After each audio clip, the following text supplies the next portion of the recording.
I will start with Schubert tonight.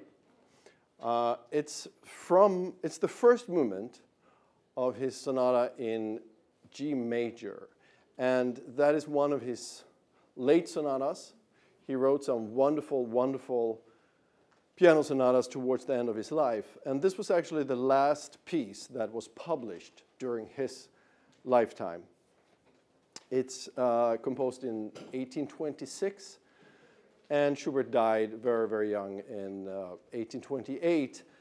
And at this time, he had already late stages of syphilis. And syphilis in those days were, the mortality rate was just very, very high. So with all probability, he knew what was waiting. And it's maybe a little bit too easy sometimes to read into the music the situation that the composer was in at the time when he wrote the music. But it is hard not to do also, and it's hard to ignore the fact that Schubert at this time knew probably that he was close to, that he was getting these bouts of illness, and every time it got worse, then he got a little better, it got worse, and he knew that one of those times he got worse, it would be actually the end. So this sonata, the first movement, was actually published separately also as a fantasia, a fantasy. And I think that's quite appropriate. It can really stand alone, this movement. And it starts and continues, by the way. The whole movement is so serene. And it does feel like somebody who came to terms with his destiny.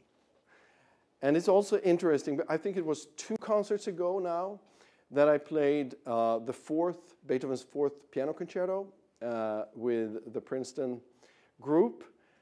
And I remember I'm sure I spoke about the beginning of that concerto because it starts with this kind of magic chord in G major. Sounds like this.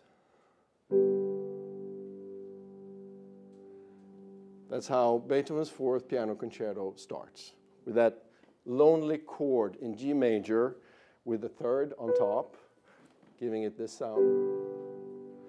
Now, that concerto was really groundbreaking. It was it had a lot of novelty in its writing and how it was composed, not least to start a piano concerto that way. And it was an inspiration for many composers. And it's interesting in those days, a composer didn't really go to composing school. He studied other composers, what they had done, how they did it. And so, for example, Beethoven studied Mozart. He studied a lot of Bach. And so Beethoven's fourth concerto was a case study for many composers, and among them Schubert. So if you have that G major chord ringing, I'm now going to play how this sonata starts, the Schubert.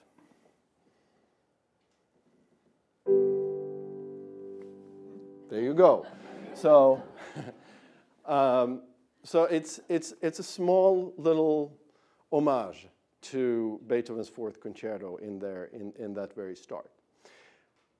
It continues quite differently. I would say that as serene and nice as Beethoven's fourth concerto starts, it's actually quite dramatic. This sonata it's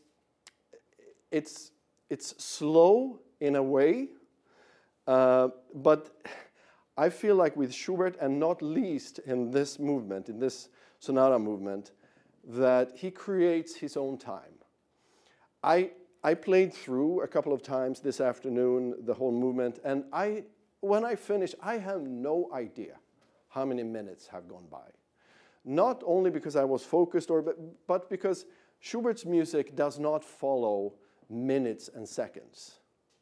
It creates its own time, its own clock.